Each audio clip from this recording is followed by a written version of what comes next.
इसके पहले हम आपको प्राग इतिहास सिंधु सभ्यता भाग 1 पढ़ा चुके हैं। आज हम आपको सिंधु सभ्यता भाग 2 के बारे में बताएंगे। हम जो भी पढ़ा रहे हैं इसके बाहर चाहे टीजीटी पीजीटी एग्जाम हो, चाहे कोई भी प्रतियोगिताएं परीक्षाएं हों, इसके बाहर प्रश्न नहीं पूछा जाएगा, हमारा दावा है। और अब सिंधु सभ्यता भाग 2 के बाद हम अभ्यास सेट प्राग इतिहास का बताएंगे और फिर अभ्यास सेट जो है सिंधु सभ्यता के बारे में बताएंगे, अभ्यास करवाएंगे प्रश्नों का हम। तो आइए सिंधु सभ्यता भाग 2 हम देखते हैं। सिंधु सभ्यता भाग 2 में हम सबसे पहले सिंधु सभ्यता के निर्माता देखते हैं। सिंधु सभ्यता के निर्माता कौन थे, यह अत्यंत ही विवादाग्रस्त प्रश्न है। इस विवाद पर कुछ विद्वानों का मत इस प्रकार है। डॉक्टर लक्ष्मण स्वरूप और रामचंद्रन सिंधु सभ्यता एवं वैदिक सभ्यता दोनों का निर्माता आर्य को मानते हैं। गार्डन चाइल्ड सिंधु सभ्यता के निर्माता के रूप में सुमेरियन को मानते हैं। राखाल दास बनर्जी इस सभ्यता के निर्माता द्रविड़ों को मानते हैं। व्हीलर का मत है कि ऋग्वेद में वर्णित दास एवं दस्यु सिंधु सभ्यता के निर्माता थे। सिंधु सभ्यता की खुदाई से विभिन्न प्रजातियों के अस्थिपंजर प्राप्त हुए हैं। नंबर 1 प्रोटो ऑस्ट्रेलायड, जिसे काकेशियन भी कहते हैं। नंबर 2 भूमध्य सागरीय। Number 3 Mongolian. Number 4 Alpine. इन 4 प्रजातियों के अस्थिपंजर हड़प्पा सभ्यता या सिंधु सभ्यता से प्राप्त हुए हैं। अगला बिंदु है मोहनजोदड़ो के अधिकांशतः निवासी भूमध्य सागरीय थे। अगला बिंदु है सिंधु सभ्यता के प्रवर्तकों को द्राविड़, ब्राह्वी, सुमेरियन, पाड़ी, असुर, व्रत, बाहिक, दास, नाग, आर्य प्रजातियों से संबंधित बताया गया है। अगला बिंदु अधिकांश विद्वान इस मत पर हैं कि द्रविड़ ही सैंधव सभ्यता के निर्माता थे। अगला बिंदु है प्रोटो ऑस्ट्रेलायड यह सिंधु क्षेत्र में आने वाली प्रथम प्रजाति थी। यह मध्य भारत में अनुसूचित जात एवं जनजात के रूप में आज भी विद्यमान हैं। अब अगला हम टॉपिक देखते हैं कि सिंधु सभ्यता का जो उद्भव हुआ उनके विदेशी मतों को देखते हैं। तो यहाँ से प्रश्न पूछा जा सकता है कि कौन विद्वान हैं जो यह मानते हैं कि सिंधु सभ्यता का उद्भव जो है विदेशों से हुआ। तो आइए हम देखते हैं।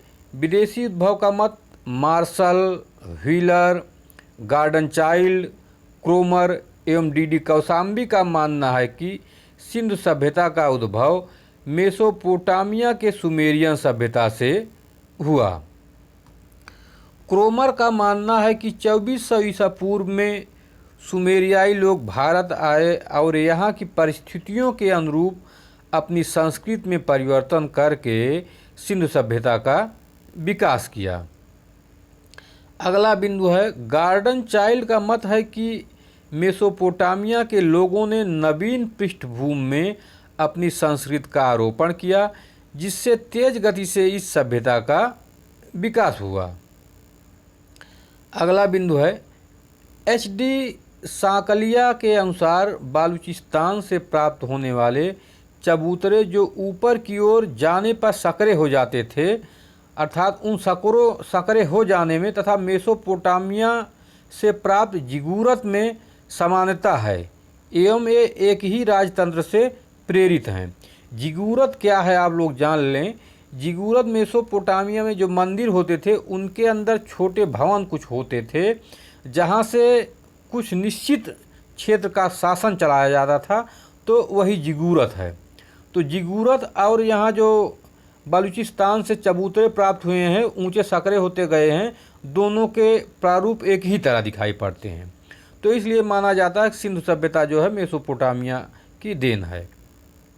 अगला हम देखते हैं मेसोपोटामिया की लिपि जो है वह कीलाक्षर है, अर्थात कीलाक्षर इसलिए कहा गया है कि यह कीलों की तरह प्रतीत होती थी आप लोग जान ले, अब तक ना जानते हो। यह चारों तरफ कीलों की तरह लिपि बनी हुई थी, इसलिए इसे हम कीलाक्षर लिपि कहते हैं। मेसोपोटामिया के नगरों में मंदिर के प्रमाण हैं, जबकि सिंधु सभ्यता में मंदिर के कोई प्रमाण नहीं मिले हैं। अगला टॉपिक है स्वदेशी उद्भव का मत। तो यहाँ से भी प्रश्न पूछा जा सकता है कि कौन विद्वान है जो यह मानते हैं कि सिंधु सभ्यता की उत्पत्ति जो है भारतीयों की देन है। तो आइए हम देखते हैं। स्वदेशी मत को मानने वाले में फेयर सर्विस, अम्लान घोष, आलीचिन्न दंपति मतलब पति और पत्नी दोनों, आलीचिन्न दंपति, SR राव, DP अग्रवाल हैं। इनका मानना है कि सिंधु सभ्यता का उद्भव ईरान, बलूचुस और सिंधु संस्कृत, आमरी, कोटदीजी तथा भारत की स्थानीय संस्कृतियों से हुआ है। फेयर सर्विस के अनुसार बालूचिस्तान की नाल, कुल्ली, राना घुंडई तथा सिंधु की आमरी, कोटदीजी के प्राक हड़प्पन ग्रामीण संस्कृतियों से इस सभ्यता का उदय हुआ है। अगला बिंदु है अम्लान घोष के अनुसार राजस्थान के बीकानेर में स्थित सोथी संस्कृति से सिंधु सभ्यता का विकास हुआ। तो हमको यह विशेष ध्यान देना होगा कि सोथी संस्कृत राजस्थान प्रांत के बीकानेर जिले में स्थित है, बहुत महत्वपूर्ण है। अब अगला टॉपिक देखते हैं नगर योजना, कि सिंधु सभ्यता या हड़प्पा संस्कृति की नगर योजना कैसे थी। हड़प्पा संस्कृति की सर्वाधिक महत्वपूर्ण विशेषता थी इसकी नगर योजना प्रणाली। इस सभ्यता के महत्वपूर्ण स्थलों के नगर निर्माण में समरूपता थी। नगरों के भवनों के बारे में विशिष्ट बात यह थी कि यह जाल की तरह विन्यस्त थे, अर्थात जाल की तरह एकदम सजे हुए थे, बने हुए थे। प्रत्येक नगर 2 भागों में विभाजित थे, पश्चिमी टीले और पूर्वी टीले। पश्चिमी टीले अपेक्षाकृत ऊंचे किंतु छोटे होते थे। इन टीलों पर किले अथवा दुर्ग थे और दुर्ग के अंदर मुख्यतः महत्वपूर्ण प्रशासनिक और सार्वजनिक भवन तथा अन्नागार थे।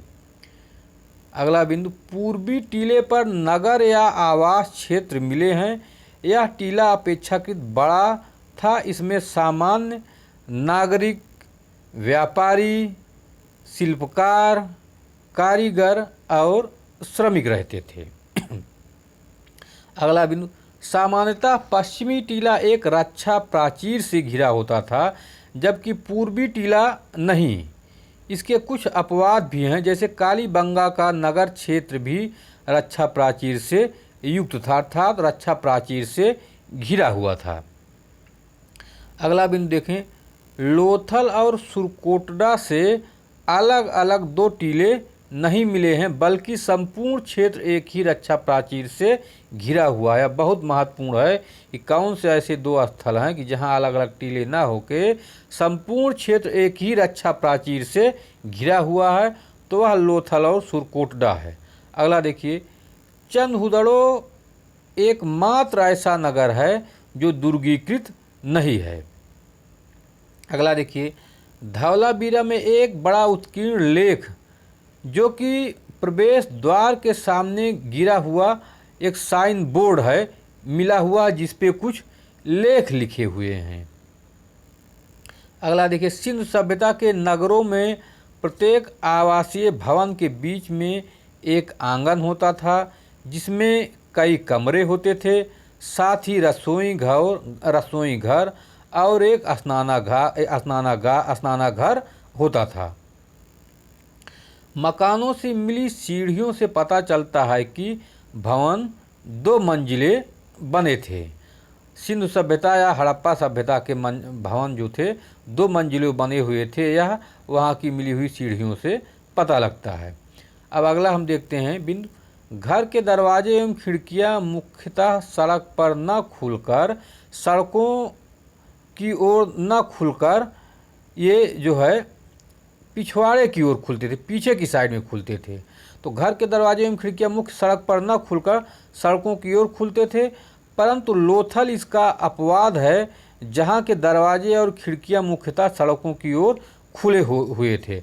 अर्थात सड़कों पर खिड़कियाँ दरवाज़ों का न खुला होना का तात्पर्य था कि चोरों से, डकैतों से और गंदे वातावरण से बचने के लिए ये दरवाजे पीछे के साइड में खोले जाते थे। यहाँ लेकिन एक अपवाद है कि जहाँ के दरवाजे और खिड़कियाँ मेन सड़क पर खुली हैं, वह है लोथल स्थान। अगला हम देखते हैं, बहुत ही महत्वपूर्ण बिंदु है जो आप आज तक आप पढ़े नहीं होंगे। जैसे कि लोथल का गुजराती अर्थ होता है मुर्दों, मृतकों या भूतों का टीला। जैसे कि आप मोहनजोदड़ो में पढ़े हैं कि सिंधु भाषा में इसका अर्थ मृतकों या भूतों प्रेतों का टीला होता है। उसी तरह लोथल का भी गुजराती अर्थ में मुर्दों, मृतकों या भूतों का टीला होता है। अगला देखें आप लोग, हड़प्पा, मोहनजोदड़ो तथा कालीबंगा की नगर योजना एक समान थी, किंतु कालीबंगा की नगर योजना अर्थात घर कच्ची ईंटों के बने थे तथा जल निकास की अच्छी व्यवस्था न होने के कारण यह एक दिनहीन नगर लगता था। कौन दिनहीन नगर लगता था? कालीबंगा। अगला आप ध्यान दें, नेक्स्ट बिंदु, हड़प्पा सभ्यता के किसी भी पुरास्थल से किसी भी मंदिर के अवशेष नहीं मिले हैं। केवल मोहनजोदड़ो ही एकमात्र ऐसा स्थल है जहां से एक स्तूप के अवशेष मिले हैं, यद्यपि इसे कुषाण कालीन माना गया है। अगला बिंदु ध्यान दें आप लोग, सड़कें, गलियां एक निर्धारित योजना के अनुसार निर्मित की गई हैं। मुख्य मार्ग उत्तर से दक्षिण दिशा की ओर जाते थे तथा सड़कें एक दूसरे को समकोण पर काटती थीं और जाल सी प्रतीत होती थी। अगला बिंदु ध्यान दें आप लोग, कालीबंगा में निर्मित सड़कों एवं गलियों को एक समानुपातिक ढंग से बनाया गया था। अगला बिंदु है, नगर की प्रमुख सड़क को प्रथम सड़क कहा गया है। बहुत इंपॉर्टेंट है कि नगर की प्रमुख सड़क को कौन सी सड़क कहा गया है, तो नगर की प्रमुख सड़क को प्रथम सड़क कहा गया है। आमतौर पर नगरों में प्रवेश पूर्वी सड़क से होता था। यह भी बहुत इम्पॉर्टेंट है कि आम नगरों में सड़कों पर प्रवेश किस तरफ से होता था, तो आम नगरों में सड़कों पर प्रवेश पूर्वी सड़क से होता था। और जहां यह प्रथम सड़क से मिली थी उसे ऑक्सफोर्ड सर्कस कहा गया है। सड़कें मिट्टी की बनी होती थीं। अगला है, जल निकास प्रणाली सिंधु सभ्यता की अद्वितीय विशेषता थी जो हमें किसी अन्य समकालीन सभ्यता में नहीं प्राप्त होती है। अगला बिंदु ध्यान दें, नालियाँ ईंटों या पत्थरों से ढकी होती थी। इनका निर्माण मुख्यतः ईंटों और मोर्टार का प्रयोग किया जाता था बनाने में। कभी कभी चूने और जिप्सम का प्रयोग भी किया जाता था। मोर्टार एक प्रकार का मसाला था, मोर्टार को मिला के नालियों को जुड़ाई होती थी, तो मोर्टार एक प्रकार का मसाला था। अगला ध्यान दें, घरों से जल निकास मोरियों द्वारा होता था जो मुख्य नालियों से मिला दी जाती थी या मुख्य नालियों में जाके मोरियां गिरती थी। मोहनजोदड़ो की जल निकास प्रणाली अद्भुत थी तथा हड़प्पा की निकास प्रणाली सबसे विलक्षण थी। तो पूछा जा सकता है कि सिंधु सभ्यता में किस स्थल की जल निकास प्रणाली सबसे अद्भुत थी, तो वह है हड़प्पा है। अगला बिंदु आप देखें, मोहनजोदड़ो, हड़प्पा और अन्य प्रमुख नगर पकाई गई ईंटों से पूर्णतः बने थे, जबकि कालीबंगा व रंगपुर नगर कच्ची ईंटों के बने थे। पूछा जा सकता है कौन नगर कच्ची ईंटों के बने थे, तो वह कालीबंगा और रंगपुर के नगर हैं। अगला बिंदु आप ध्यान दें, सिंधु सभ्यता की ईंटें एक निश्चित अनुपात में बनी थीं और अधिकांशतः आयताकार थीं। पूछा जा सकता है कि सिंधु सभ्यता की अधिकांशतः ईंटें कैसी थीं? आयताकार थीं, जिसकी लंबाई उनकी चौड़ाई की दूनी थी तथा ऊंचाई या मोटाई चौड़ाई की आधी थी। अर्थात लंबाई चौड़ाई मोटाई का अनुपात दिया गया है। तो यहाँ लंबाई 2 थी, लंबाई 4 अनुपाते थी, चौड़ाई 2 अनुपाते थी और मोटाई 1 अनुपाते थी। तो कहने का अर्थ लंबाई चौड़ाई मोटाई का अनुपात 4:2:1 का अनुपात था। अगला बिंदु देखते हैं। सामान्यतः एक ईंट का आकार 10.25 गुणे 5.0 गुणे 2.25 था। अर्थात जो सामान्य ईंटें थी इनका आकार 10.25 गुणे 5 गुणे 2.5 था 5 इंच था। बड़े ईंटों का प्रयोग नालियों को ढकने के लिए होता था। अगला बिंदु आप ध्यान दें। मोहनजोदड़ो से मिली सिंधु सभ्यता की सबसे बड़ी ईंट 51 सेंटीमीटर गुणे 26.27 सेंटीमीटर गुणे 6.35 सेंटीमीटर के आकार की थी। अगला बिंदु आप ध्यान दें। दीवारों के फर्शों के कोने या किनारों बनाने के लिए यल आकार की ईंटों का तथा स्नानागार की फर्श बनाने के लिए जलरोधी छोटी ईंटों का प्रयोग होता था। अगला बिंदु ध्यान दें। सैंधव सभ्यता कालीन नगरों के भवन 3 श्रेणियों में विभाजित थे। नंबर 1 आवासीय भवन, नंबर 2 विशाल भवन, नंबर 3 सार्वजनिक स्नान गृह और अन्नागार। अगला ध्यान दें आप। मकानों का निर्माण सादगीपूर्ण किया जाता था। कालीबंगा के कुछ मकान की फर्श में अलंकृत ईंटों का प्रयोग हुआ है। तो यह बहुत इंपॉर्टेंट है, पूछा जा सकता है कि सिंधु सभ्यता के किस स्थल के फर्शों में अलंकृत ईंटों का प्रयोग हुआ है। तो वह कालीबंगा स्थान है। अगला आप ध्यान दें। प्रत्येक मकान में ढकी हुई नालियां अति स्वच्छता का प्रतीक, यहाँ प्रतीक गलत लिखा हुआ, प्रतीक होना चाहिए, अति स्वच्छता का प्रतीक हैं। दुर्ग का मुख्य प्रवेश का मार्ग उत्तर एवं दक्षिण दिशा में था। अगला बिंदु ध्यान दें। हड़प्पा दुर्ग के बाहर उत्तर की ओर 6 मीटर ऊंचे एफ नामक टीले पर पकी ईंटों से निर्मित 18 वृत्ताकार चबूतरे मिले हैं, जिनके प्रत्येक चबूतरों का व्यास लगभग 3.2 मीटर है। चबूतरे के मध्य में एक बड़ा छेद है जिसमें लकड़ी की ओखली लगी थी। इन छेदों से जले गेहूं एवं भूसी के अवशेष मिले हैं। अगला बिंदु है। मोहनजोदड़ो से मिले स्नानागार के फर्श की ढाल दक्षिण से पश्चिम है। यह बहुत इम्पॉर्टेंट है, पूछा जा सकता है कि मोहनजोदड़ो में जो स्नानागार है उनकी फर्शों का ढाल किस तरफ था। तो दक्षिण से पश्चिम है। मैके ने बृहद स्नानागार का निर्माण धार्मिक अवसरों पर जनता के स्नान हेतु के लिए बताया है तथा मार्शल ने इस स्नानागार निर्माण को तत्कालीन विश्व का एक आश्चर्यजनक निर्माण बताया है। अगला बिंदु देखें। स्नानागार के पश्चिम में स्थित एक इमारत है। व्हीलर ने इसे अन्नागार तथा कुछ इतिहासकार इसे राजकीय भंडार कहते हैं। मोहनजोदड़ो के दुर्ग के दक्षिण में एक विशाल सभा भवन के ध्वंसावशेष मिले हैं, जिनकी छतें 20 स्तंभों पर रुकी हैं। मार्शल ने इसकी तुलना बौद्ध गुफा मंदिर से की है। मैके ने इसका उपयोग बाजार के लिए बताया है। भारतीय इतिहासकार दीक्षित ने इसका प्रयोग धर्म चर्चा के लिए बताया है। मोहनजोदड़ो स्नानागार के उत्तर पूर्व में एक विशाल भवन का अवशेष मिला है, जिसमें 10 मीटर वर्गाकार का एक आंगन एवं अनेक कमरे निर्मित हैं। यह भवन संभवतः पुरोहित आवास एवं अन्य महत्वपूर्ण अधिकारियों का निवास स्थान था। मैके इसे राज्यपाल के निवास हेतु बताया है। अगला बिंदु आप ध्यान दें। मोहनजोदड़ो के हर गली में एक सार्वजनिक कूप होता था। बहुत ही इम्पोर्टेंट है, पूछा जा सकता है सिंधु सभ्यता के किस स्थल पे हर एक गली में सार्वजनिक कूप देखा गया। तो वह मोहनजोदड़ो था। अर्थात कहने का अर्थ है कि मोहनजोदड़ो या सिंधु सभ्यता में भी या हड़प्पा सभ्यता में भी परोपकार की भावना विद्यमान थी। अगला बिंदु ध्यान दें, सिंधु घाटी की नगरीय योजना विश्व की अन्य समकालीन सभ्यताओं से विशिष्ट थी।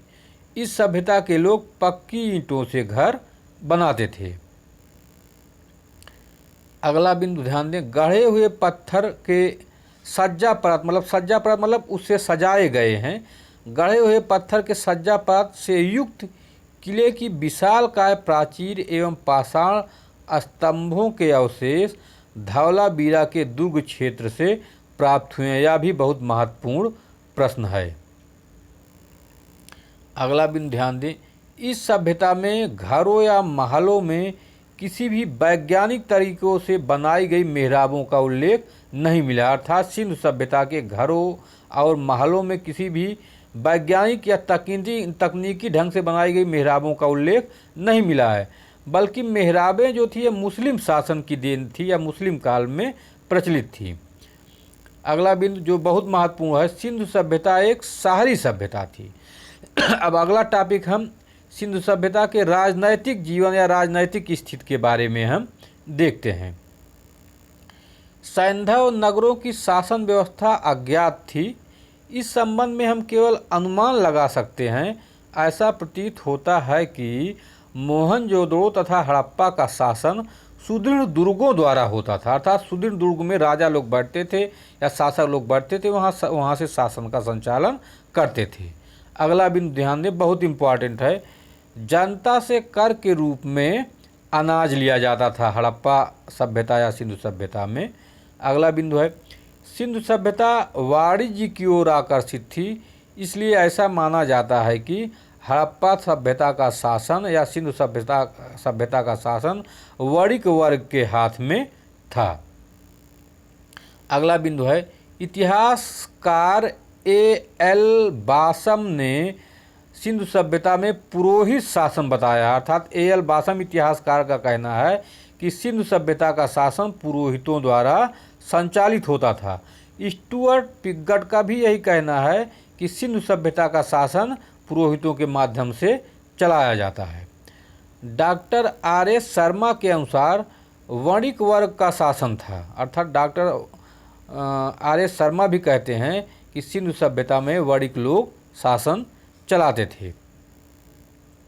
अगला बिंदु ध्यान दें, ह्यूलर ने सिंध प्रदेश के लोगों को मध्यम वर्गीय जनतंत्रात्मक शासन कहा है और उसमें धर्म की महत्ता को भी स्वीकार किया है।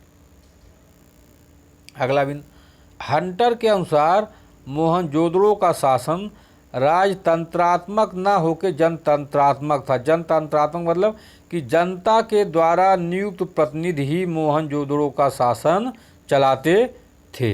अगला बिंदु है, मैके के अनुसार मोहनजोदड़ो का शासन एक प्रतिनिधि शासक के हाथ में था। प्रतिनिधि मतलब जो जनता के द्वारा नियुक्त किए जाते थे। अगला, विद्वानों के अनुसार मोहनजोदड़ो, हड़प्पा तथा कालीबंगा क्रमशः पहली, दूसरी एवं तीसरी राजधानी के रूप में बताया जाता है। तो यह पूछा जा सकता है कि विद्वानों ने पहली राजधानी किसे बताया है। पहली राजधानी मोहनजोदड़ो, दूसरी राजधानी हड़प्पा थी और तीसरी राजधानी कालीबंगा। अब आइए हम सिंधु सभ्यता के सामाजिक जीवन के बारे में अवलोकन करते हैं। सैंधव समाज 3 वर्गों में विभाजित था। पहला विशिष्ट वर्ग जो नगर दुर्ग से जुड़ा था, दूसरा खुशहाल मध्यम वर्ग और तीसरा अपेक्षाकृत कुछ कमज़ोर वर्ग जो नगर के निचले हिस्से में रहता था। अगला बिंदु हम ध्यान देते हैं, कालीबंगा में ऐसा प्रतीत होता है कि पुरोहित लोग दुर्ग के ऊपरी भाग में रहते थे और निचले भाग में स्थित अग्नि वेदिकाओं पर वे धार्मिक अनुष्ठान संपन्न कराते थे।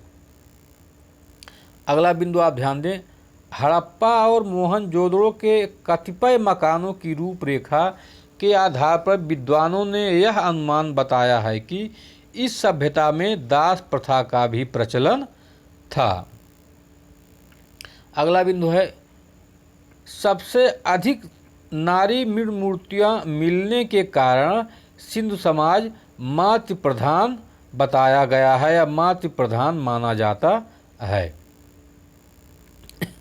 अगला बिंदु ध्यान दें, परंतु लोथल से 3 युगल समाधान एवं कालीबंगा से 1 युगल समाधान मिलने से विद्वानों ने यहाँ सती प्रथा का भी प्रचलन बताया है। अर्थात विद्वानों को कहना है कि सिंधु सभ्यता, हड़प्पा सभ्यता में सती प्रथा का भी प्रचलन था, क्योंकि एक साथ युगल समाधियाँ पति और पत्नी दोनों दफनाए गए हैं।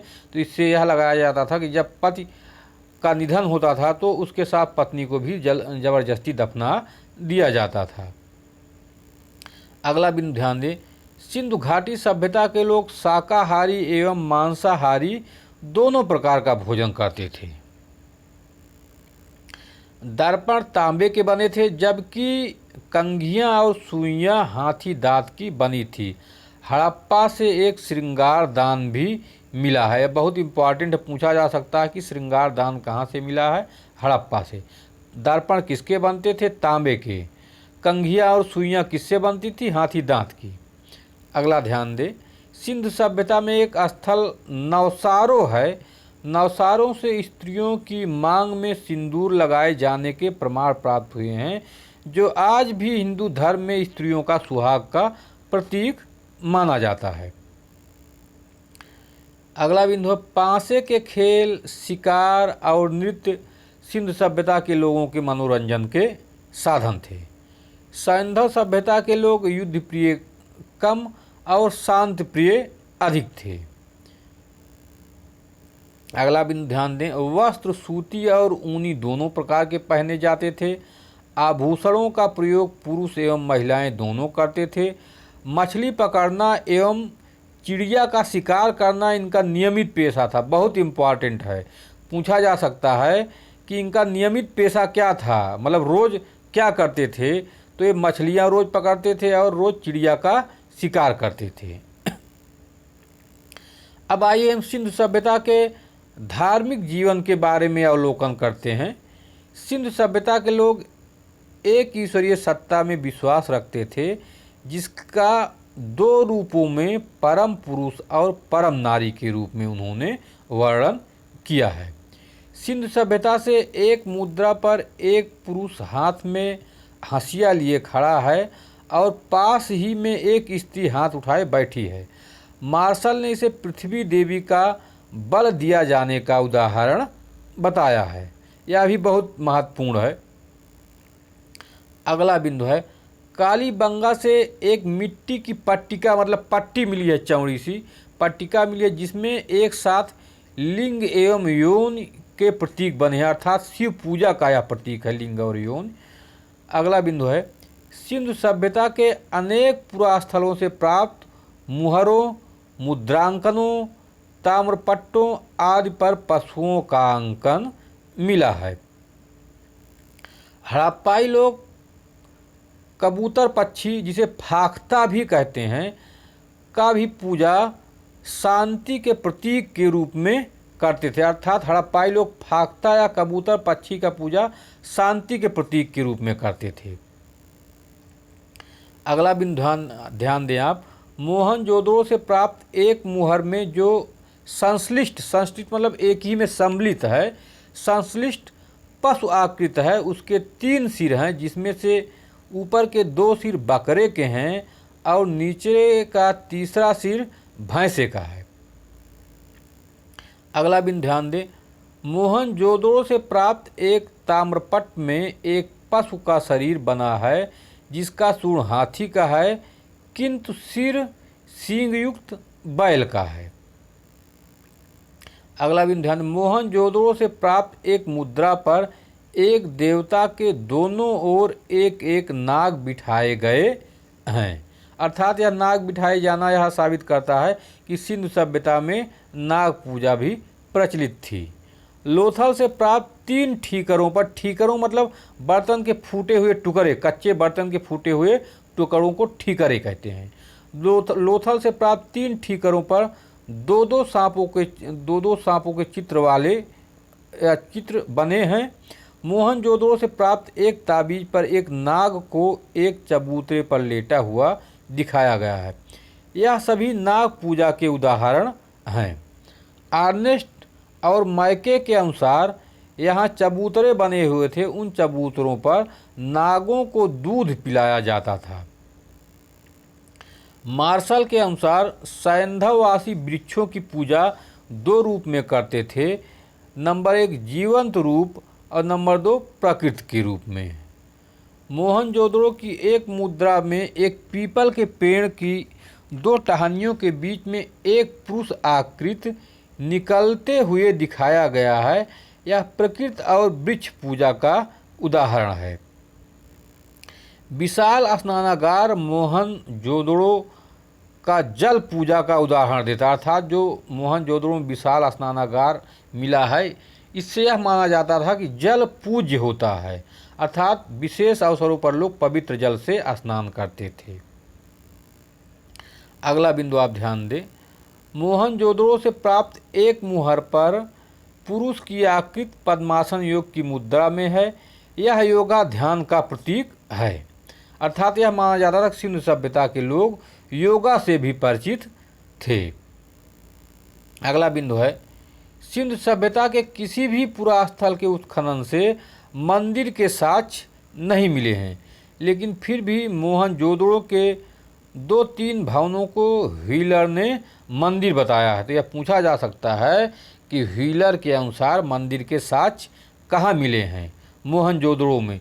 यह पूछा, या तो यह इस तरह पूछा जा सकता है, किस विद्वान ने सिंधु सभ्यता के मोहनजोदड़ो में मंदिर होने का प्रमाण बताया है, तो वह व्हीलर ने बताया है। अगले बिंदु पे हम ध्यान देते हैं, सैंधव में मूर्ति पूजा का प्रचलन था। यह प्रमाण मोहनजोदड़ो से प्राप्त मुहर पर अंकित देवता और मातृ देवियों की मृण मूर्तियों से पता लगता है।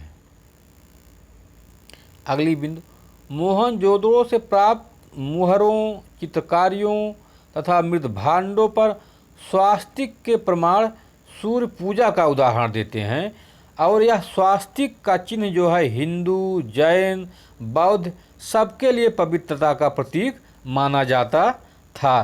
पहले भी माना जाता था और आज भी यह पवित्रता का प्रतीक इन तीनों धर्मों में माना जाता है।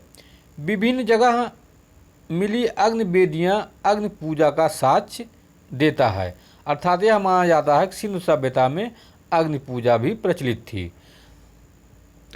सैंधव सभ्यता से बड़ी संख्या में ताबीज का मिलना, भूत प्रेत, जादू टोना आदि में भी विश्वास बताया जाता है, अर्थात यह माना जाता था कि सिंधु सभ्यता के लोग जादू मंत्र टोने टटके और अंधविश्वासों में भी इनका विश्वास था।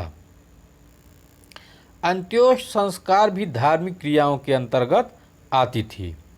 कालीबंगा से 100 दक्षिण उत्तर, यह बहुत ही महत्वपूर्ण टॉपिक यह भी है, बहुत महत्वपूर्ण बिंदु यह भी है। कालीबंगा से 100 दक्षिण उत्तर दिशा में, लोथल में पूर्व पश्चिम दिशा में तथा रोपड़ में पश्चिम पूर्व दिशा में दफनाए गए थे। अच्छा, अर्थात यह पूछा जा सकता है कि सिंधु सभ्यता के किस स्थल से मनुष्य का सिर दक्षिण में और पैर उत्तर में मिला है, तो वह कालीबंगा है।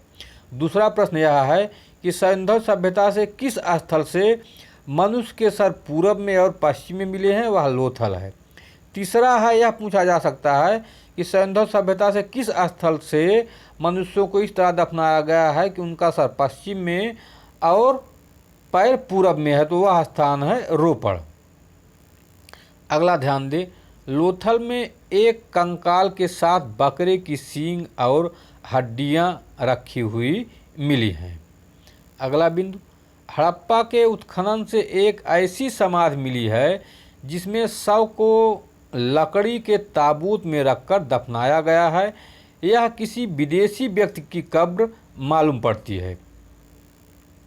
मोहनजोदड़ो से प्राप्त एक सील पर 3 मुख वाला एक पुरुष ध्यान की मुद्रा में बैठा है।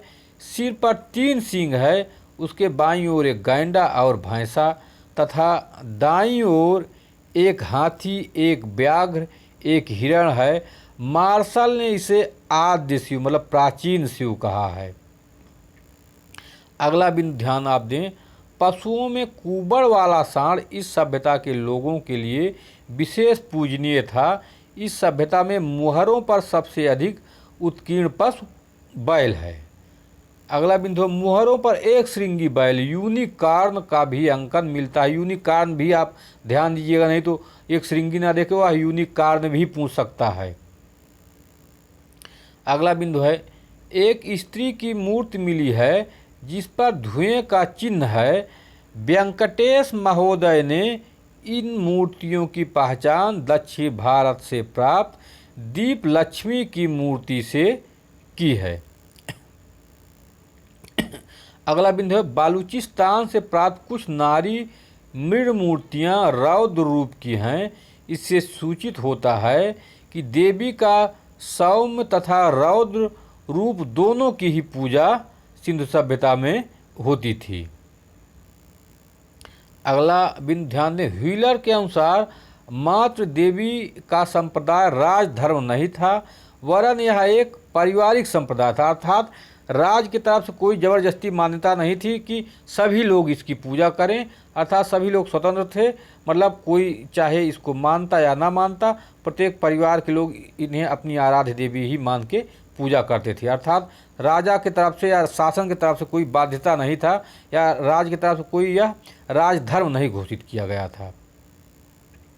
अगला बिंदु ध्यान दें, खुदाई से सूच्याकार एवं वर्तुलाकार लिंग मिले हैं। यह लिंग पूजा का उदाहरण है। मार्शल के अनुसार एक श्रृंगी पशु पीपल देवता का वाहन है। तो यह पूछा जा सकता है किसने एक श्रृंगी पशु को पीपल देवता का वाहन कहा है, तो वह मार्शल ने कहा है। अब आइए हम सिंधु सभ्यता के आर्थिक जीवन के बारे में अवलोकन करते हैं या उनके आर्थिक जीवन के बारे में जानते हैं। सैंधव के आर्थिक जीवन का मुख्य आधार कृषि, पशुपालन, शिल्प और व्यापार थे। सैंधववासी लोग जाड़े अर्थात नवंबर दिसंबर में फसल को बोते थे एवं मार्च तथा अप्रैल में काट लेते थे। सैंधव सभ्यता से कोई फावड़ा और फाल नहीं मिले हैं। अगला बिंदु ध्यान दें आप, सिंधु सभ्यता के किसी भी पुरा स्थल से नहरों या नालों से सिंचाई के प्रमाण नहीं मिले हैं। कृषि कार्य के लिए नदियों का जल एवं कुओं का उपयोग किया जाता था। हड़प्पाई लोगों को कुल 9 फसलों का ज्ञान था। बहुत महत्वपूर्ण है, यह पूछा जा सकता है कि हड़प्पाई लोगों को कितने फसलों का ज्ञान था। तो हड़प्पाई लोगों को 9 फसलों का ज्ञान था। हड़प्पाई लोगों को कुल 9 फसलों का ज्ञान था, जिसमें गेहूं की 3 किस्में, जौ की 2 किस्में, कपास, खजूर, तरबूज, मटर, राई, सरसों और तिल, ये सभी थे। अगला बिंदु है लोथल से चावल के अवशेष एवं रंगपुर से धान की भूसी के ये अवशेष मिले हैं। ये दोनों स्थान वर्तमान में गुजरात में विद्यमान है, लोथल और रंगपुर। मोहनजोदड़ो और अन्य स्थलों पर पाए गए सूती कपड़ों के टुकड़ों से इस बात का पता चलता है कि कपास की भी खेती की जाती थी। इस सभ्यता की परिपक्वता के चरण से कम 2000 वर्ष पहले के मेहरगढ़ पुरास्थल पर कपास की खेती पाई गई है। यह संसार भर में कपास के अस्तित्व का प्राचीनतम साक्ष्य मिलता है। अगला बिंदु ध्यान दें आप लोग, कपास सैंधव लोगों की मूल फसल थी। इसी कारण यूनानी लोग सिंध क्षेत्र को सिंडन कहने लगे थे, जो सिंधु सभ्यता से निकला हुआ है। अगला बिंदु ध्यान दें आप लोग, गन्ने के बारे में सिंधु सभ्यता के लोगों को कुछ भी नहीं पता था। लोथल से आटा पीसने की पत्थर की चक्की के 2 पार्ट मिले हैं। सिंध सभ्यता के मिट्टी के बर्तनों तथा मोहरों पर अनेक पेड़ पौधों का अंकन मिलता है। इसमें पीपल, खजूर, नीम, नींबू, केला आदि थे। हड़प्पा सभ्यता के लोग बहुत सारे पशु पालते थे। वे बैल, भैंस, बकरी, भेड़, सुअर, कुत्ते, बिल्ली, गधे, ऊंट आदि, लेकिन उन्हें कुबड़ वाला सांड सर्वाधिक प्रिय था। ये सभी जानवरों को पालते थे, लेकिन उन जानवरों में इनका कुबड़ वाला जो सांड था वह सर्वाधिक प्रिय था। अगला बिंदु आप ध्यान दें, ऊंट की हड्डियां भी अनेक पुरास्थलों से बड़ी संख्या में पाई प्राप्त हुई हैं, अर्थात पाई गई हैं, लेकिन किसी मुद्रा पर ऊंट का अंकन नहीं मिलता है। संख्या में, मात्रा में हड्डियां तो पाई गई, लेकिन किसी मुद्रा पर या किसी ठीकरे पर कहीं इसका ऊंट का अंकन नहीं मिलता है। लोथल और नवसारों से घोड़ों की मिट्टी की आकृति पाई गई है, लेकिन किसी मुद्रा पर इन घोड़ों का भी अंकन नहीं मिलता है। गाय के प्रमाण भी मिलते हैं, परंतु सबसे आश्चर्यजनक तथ्य यह है, हमको ध्यान देना है कि इस महत्वपूर्ण पशु का कहीं भी किसी भी मुद्रा पर अंकन ही नहीं मिलता है, गाय का। हड़प्पाई लोगों के मृत भांड की खास विशेषताएं थी कि भांडों को चिकना होना और चमकीला होना बहुत इम्पॉर्टेंट है। हड़प्पाई लोगों के मृत भांड की खास विशेषताएं थी भांडों का चिकना होना और चमकीला होना। अगला बिंदु ध्यान दें आप लोग, हड़प्पाई लोग लकड़ी के हलों का प्रयोग करते थे, फसल काटने के लिए पत्थर के हंसियों का प्रयोग करते थे। अगला बिंदु ध्यान दें आप लोग, मोहनजोदड़ो, हड़प्पा एवं कालीबंगा में अनाज के बड़े बड़े कोठार थे और अनाज वहीं जमा किए जाते थे। कहाँ? मोहनजोदड़ो और हड़प्पा कालीबंगा में। अगला बिंदु है, गुजरात के निवासी हाथी पालते थे। अगला बिंदु है, हड़प्पा समाज के शिल्पियों में कसेरों का महत्वपूर्ण स्थान था। हड़प्पा सभ्यता के लोग पत्थर के अनेक प्रकार के औजार प्रयोग करते थे। तांबे के साथ टीन मिलाकर कांसा तैयार किया जाता था, किंतु हड़प्पा में कांसे के औजार बहुत नहीं मिले हैं। तांबा राजस्थान की खेतड़ी से, टिन अफगानिस्तान से, सोना और चांदी भी अफगानिस्तान से मंगाए जाते थे। अगला ध्यान दें, हड़प्पा सैंधव काल में कुम्हार के चाक का खूब प्रचलन था।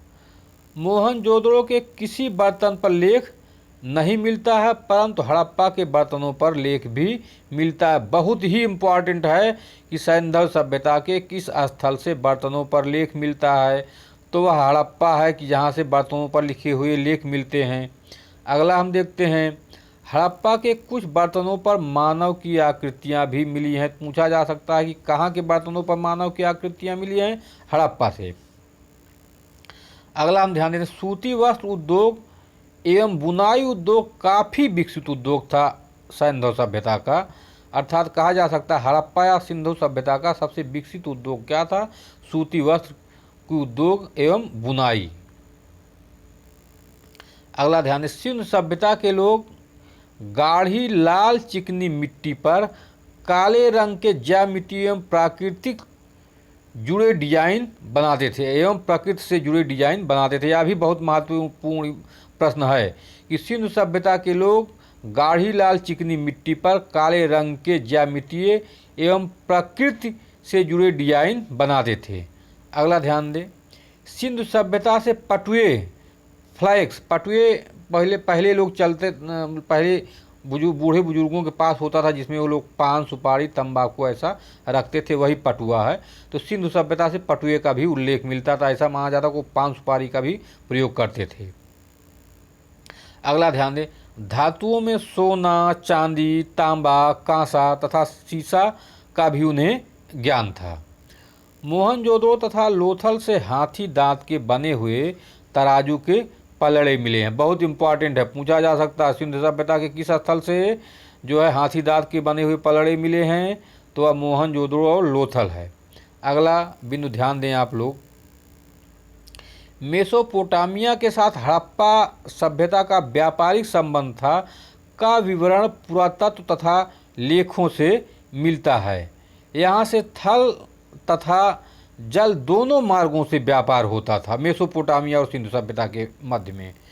मेसोपोटामिया के विभिन्न स्थलों सुमेर, उर, तेल, असमर, किस, उम्मा, लगस, निप्पुर, असुर आदि से सैंधव कारीगरों अथवा उनके प्रभाव से निर्मित अनेक वस्तुएं जैसे कारकेतन, सीप, तथा हड्डियों के मनके के मुहरे प्राप्त हुई हैं। इन स्थलों को विशेष नाम याद रखिएगा।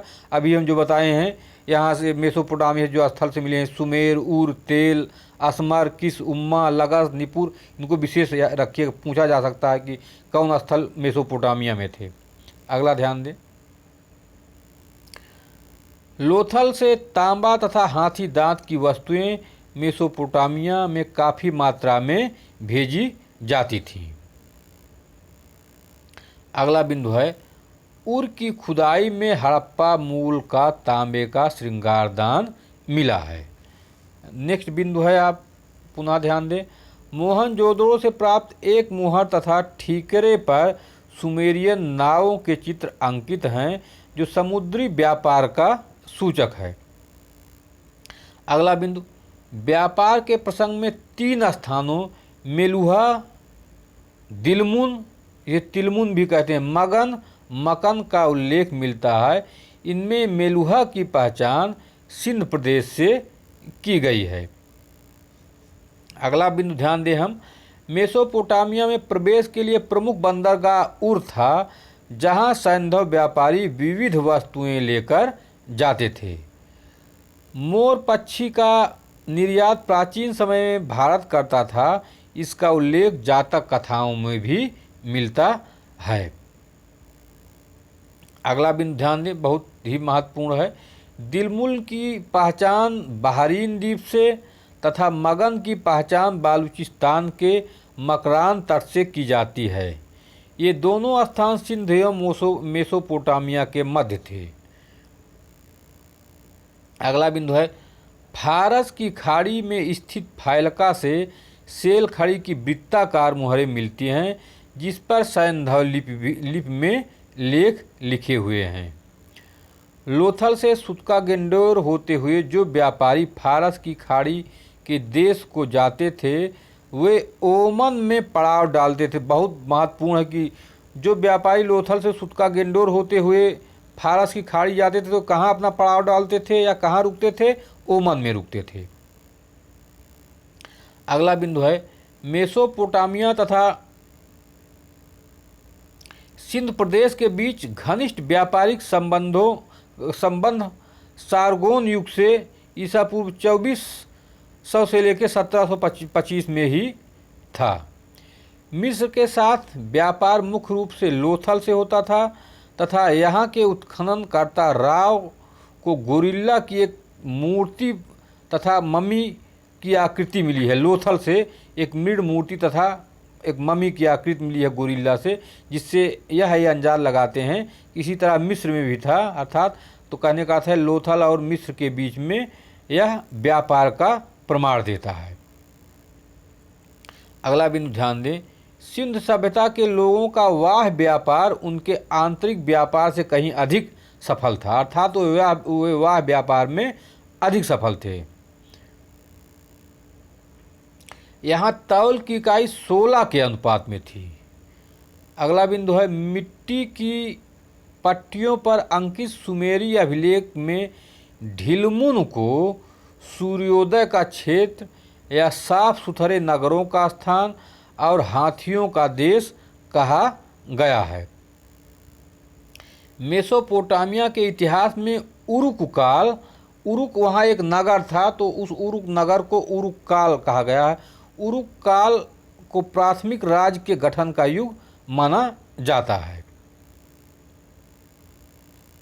मेसोपोटामिया में शामिल क्षेत्र को आज पूर्वी सीरिया, दक्षिणी पूर्वी तुर्की और इराक का अधिकांश भाग आता है। मेसोपोटामिया मेसोपोटामिया फरात और दजला नदी के बीच बसा एक प्राचीन शहर है जो सिंधु घाटी सभ्यता के समकालीन था।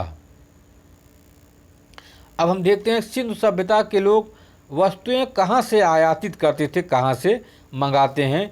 तो यहाँ आयातित की जाने वाली वस्तुओं की श्रेणी एक तरफ दिए हैं और हम स्थल का नाम दिए हैं। तो ध्यान दीजिएगा, यहाँ से भी बहुत इंपॉर्टेंट है, क्वेश्चन यहाँ से निश्चित पूछे जाते हैं। टिन जो था यह ईरान अर्थात मध्य एशिया और अफ़गानिस्तान से मंगाया जाता था।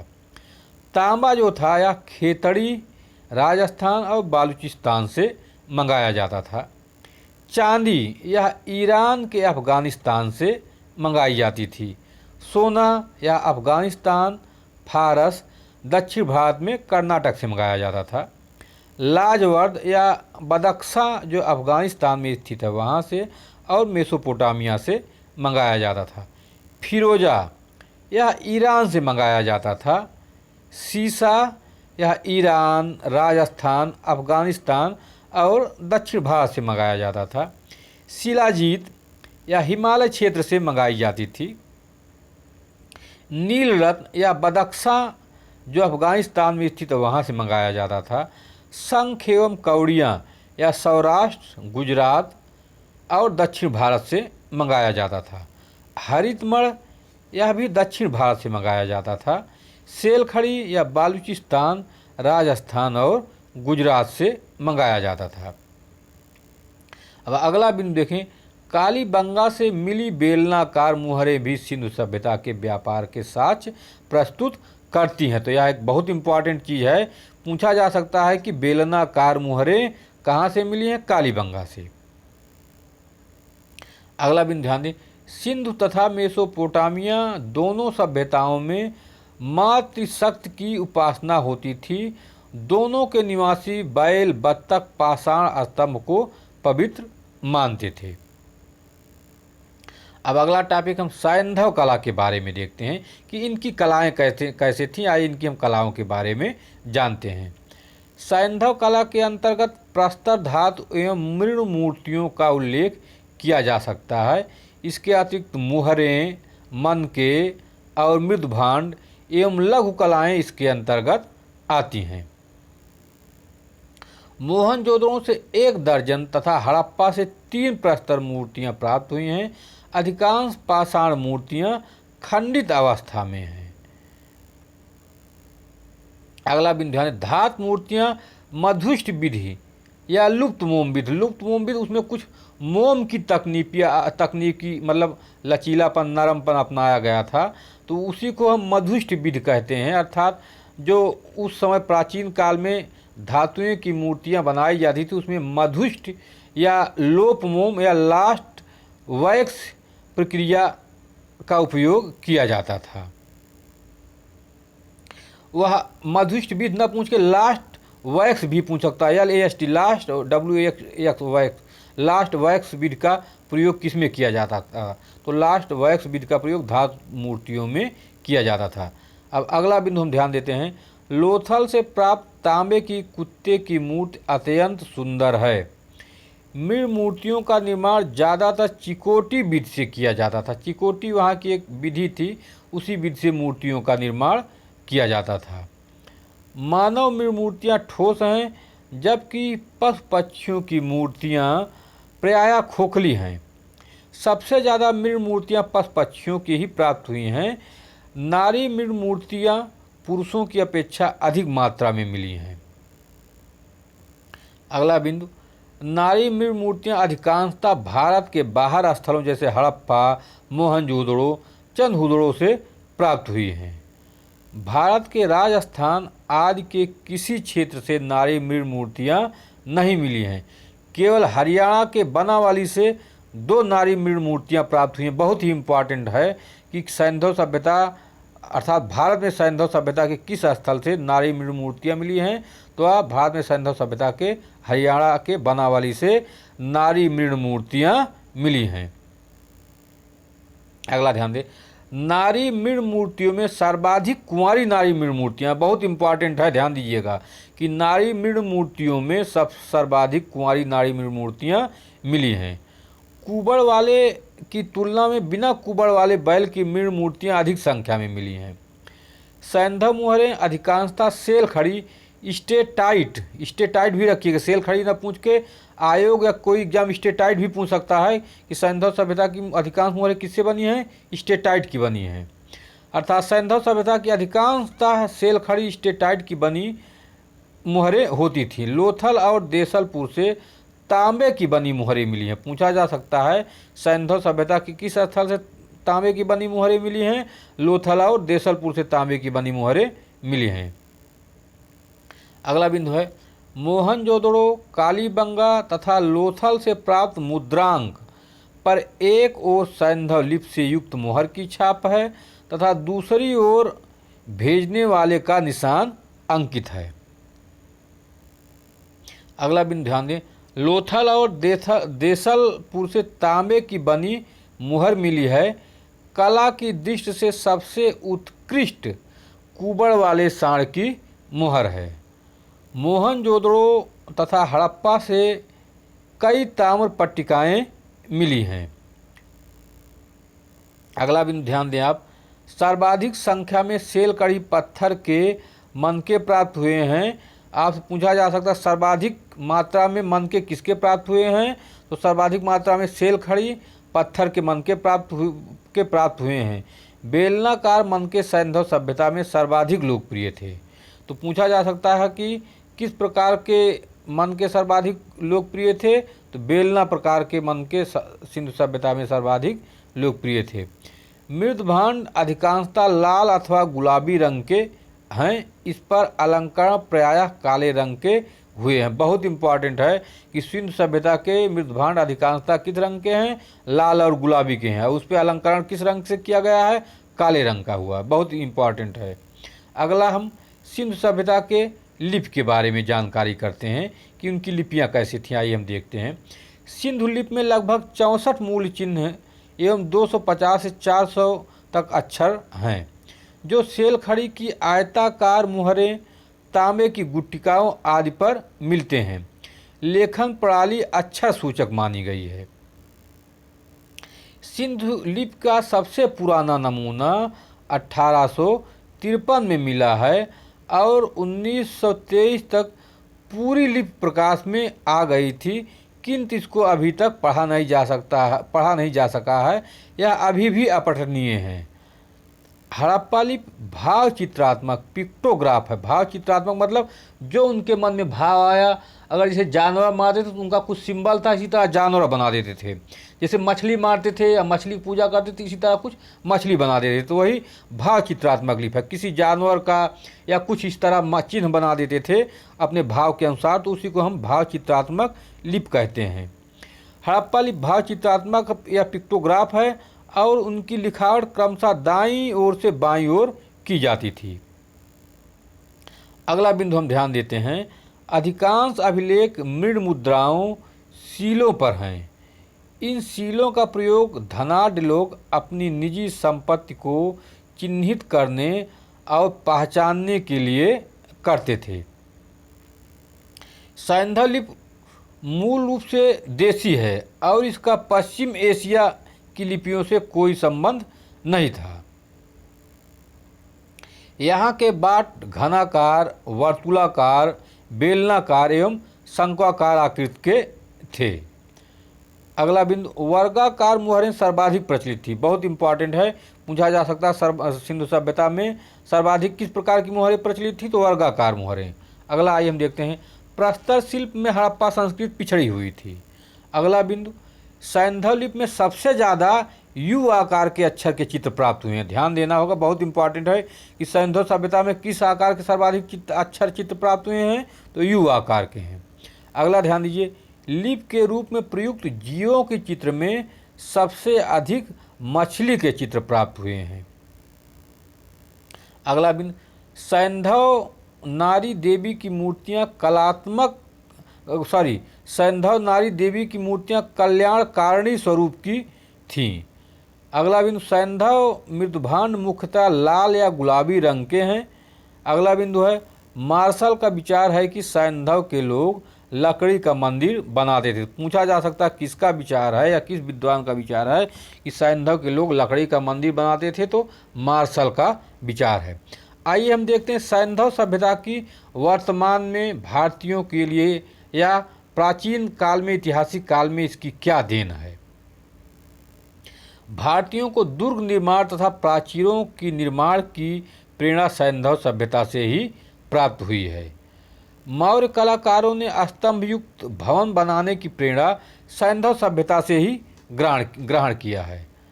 मोहनजोदड़ो की खुदाई में स्तंभ युक्त भवन प्राप्त हुए हैं। अगला बिंदु है, मूर्ति कला का सर्वप्रथम प्रारंभ सिंधु घाटी में ही किया गया। सिंधु सभ्यता की एक प्रमुख देन नगर जीवन के क्षेत्र में है, जो पूर्ण विकसित नगरीय जीवन का सूत्रपात यहीं से हुआ है। सुरक्षा, स्वास्थ्य, स्वच्छता इत्यादि के क्षेत्र में सिंधु सभ्यता के लोगों ने बाद की पीढ़ियों को दिशा निर्देश दिया है। सिंधु निवासियों का शासन अत्यंत सुदृढ़ एवं एकात्मक था। कहा जाता है कि एक छत्र एवं सुदृढ़ शासन की प्रेरणा भारतीयों को सिंधु लोगों से ही प्राप्त हुई थी। भारत में लोहे की प्राचीनता हम देखते हैं। सिंधु घाटी की सभ्यता कांस्यकालीन है। इसके बाद भारत में लौह युग का प्रारंभ हुआ।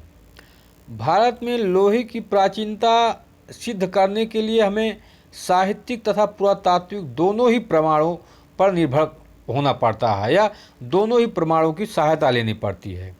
अगला बिंदु है, विश्व में सर्वप्रथम हित्ती नामक जाति जो एशिया माइनर टर्की में रहती थी, उन्होंने 1800 ईसा पूर्व से 1200 ईसा पूर्व के लगभग शासन करती थी। इन्हीं के द्वारा लोहे का सर्वप्रथम प्रयोग किया गया। व्हीलर का मानना है कि भारत में सर्वप्रथम लोहे का प्रचलन ईरान के हखामनी शासकों ने किया था। अगला बिंदु है, बहुत इम्पॉर्टेंट है, ऋग्वेद में हमें अयस नामक धातु का उल्लेख मिलता है, जिसके वास्तविक अर्थ के विषय में मतभेद है। अगला बिंदु आप ध्यान दें, सर्वप्रथम उत्तर वैदिक काल में 1000 से 600 ईसा पूर्व के ग्रंथों में लोहे के बारे में वर्णन मिलता है। अथर्ववेद में लोहायस तथा श्याम अयस शब्द मिलते हैं। वाजसनेयी संहिता में लोह तथा श्याम शब्द मिलते हैं। लोह शब्द का अर्थ तांबे से तथा श्याम का अर्थ लोहे से है। इस प्रकार अथर्ववेद में उल्लिखित श्याम अयस शब्द से तात्पर्य लौह धातु से है। काठक संहिता में 24 बैलों द्वारा खींचे जाने वाले भारी हलों का वर्णन मिलता है। अथर्ववेद में लोहे से बने फाल का उल्लेख मिलता है। ईसा पूर्व 8वीं सदी में भारतीयों को लोहे का ज्ञान प्राप्त हो चुका था। अगला बिंदु, अहिछत्र, अतरंजी खेड़ा, आलमगीरपुर, मथुरा, रोपड़, काम्पिल आदि स्थानों की खुदाइयों से लौह युग की संस्कृति के बारे में पता चलता है। लौह युग के अवशेष हमें मिलते हैं। अतरंजी खेड़ा की खुदाई में धातु शोधन करने वाली भट्टियों के अवशेष मिले हैं। इस साक्ष्यों से यह विदित होता है कि चित्रित धूसर भांडों के प्रयोगकर्ता लोहे का न केवल ज्ञान रखते थे, अपितु इसके विविध उपकरण भी बनाते थे। अगला बिंदु ध्यान दें, पूर्वी भारत में सोनपुर, चिरांद आदि स्थानों से लोहे की बर्छियाँ, छेनी, कीले आदि मिली हैं, जिनका समय 7वीं 6ठी ईसा पूर्व से 6ठी ईसा पूर्व तक निर्धारित किया गया है। अगला बिंदु है, दक्षिण भारत के विभिन्न स्थानों से बृहद पाषाणिक कब्रें, इसे मेगालिथ्स भी कहा जाता है। बृहद पाषाणिक कब्रें की इंग्लिश मेगालिथ होता है, इसको याद रखिएगा आप लोग, प्राप्त होती हैं। इनकी खुदाइयों में लोहे के औजार, हथियार तथा उपकरण मिले हैं। इस संस्कृति के लोग काले तथा लाल रंग के बर्तनों का प्रयोग करते थे। अर्थात कौन? बृहद पाषाणिक संस्कृति वाले जो थे वो काले तथा लाल रंग के बर्तनों का प्रयोग करते थे। अब हम आइए देखते हैं हड़प्पा सभ्यता का पतन कैसे हुआ। विभिन्न विद्वानों ने विभिन्न मत दिए हैं पतन के बारे में। आर.एल. स्टाइन और अमलान घोष के अनुसार जंगलों की अत्यधिक कटाई के कारण जलवायु में परिवर्तन आया। जहां पहले बहुत वर्षा होती थी वहां वर्षा कम होने लगी, अतः सभ्यता धीरे धीरे नष्ट हो गई। तो पूछा जा सकता है किस विद्वान ने कहा सिंधु सभ्यता का विनष्टीकरण जलवायु परिवर्तन के कारण हुआ? तो आर.एल. स्टाइन और अमलान घोष के अनुसार सिंधु सभ्यता का विनाश जलवायु परिवर्तन के कारण हुआ। अगला, भूतात्विक वैज्ञानिक M.R. साहनी का विचार है कि सैंधव सभ्यता का विनाश भारी जल प्लावन के कारण हुआ। हमारी सैंधव सभ्यता का विनाश बाढ़ के कारण हुआ। किनका मानना है? M.R. साहनी का मानना है। अगला बिंदु है H.T. लैम्ब्रिक तथा माधव स्वरूप वत्स का मानना है कि सिंधु तथा अन्य नदियों के मार्ग परिवर्तन के कारण इस सभ्यता का विनाश हुआ। अगला बिंदु है वत्स के अनुसार हड़प्पा नगर का विनाश रावी नदी के मार्ग परिवर्तन के कारण हुआ। G.F. डेल्स के अनुसार कालीन बंगा का विनाश घग्गर तथा उसकी सहायक नदियों के मार्ग परिवर्तन के कारण हुआ। अगला है KUR कनेडी ने मोहनजोदड़ो से प्राप्त नर कंकालों का परीक्षण करने के पश्चात यह निष्कर्ष दिया कि सिंधु निवासी मलेरिया महामारी जैसे प्राकृतिक आपदाओं के शिकार हुए और इस आकस्मिक बीमारियों ने उनके जीवन को अंत कर दिया। पूछा जा सकता है कि कौन से ऐसे विद्वान हैं जो सिंधु सभ्यता में मलेरिया और महामारी मानते हैं कि मलेरिया और महामारी ने वहाँ के लोगों को नष्ट किया। तो वह KUR कनेडी। अगला बिंदु हम देखते हैं सन 1955 ईस्वी में W.F. अल्ब्राइट ने यह मत व्यक्त किया कि सैंधव सभ्यता का विनाश विदेशी व्यापार में हुए गतिरोध के कारण हुआ। अर्थात इनका कहना है कि सिंधु सभ्यता का विनाश इसलिए हुआ क्योंकि विदेशी व्यापार एकदम समाप्त हो गया, तो इनके यहाँ मुद्राओं का अभाव हो गया, ये लोग खाने बिना मरने लगे। अर्थात विदेशी व्यापार के खत्म होने के कारण सिंधु सभ्यता का विनाश हुआ W.F. अल्ब्राइट के अनुसार। मार्शल के अनुसार सिंधु सभ्यता के अंतिम चरण में प्रशासनिक शिथिलता के कारण लक्षण दृष्टिगोचर होने लगे। इसके कारण सभ्यता नष्ट हो गई। रूसी विद्वान M. दिमित्रेव का मानना है कि इस सभ्यता का विनाश पर्यावरण में अचानक होने वाले किसी भौतिक रासायनिक विस्फोट आदि गाज के कारण हुआ। परंतु विद्वानों में पतन का सर्वाधिक मान्य कारण बाढ़ बताया। अर्थात जो सर्वाधिक मान्य कारण बताया गया सिंधु सभ्यता के पतन का, वह बताते हैं कि इनके पतन का सर्वाधिक मान्य कारण क्या है? बाढ़ आने से सिंधु सभ्यता का विनाश हो गया है।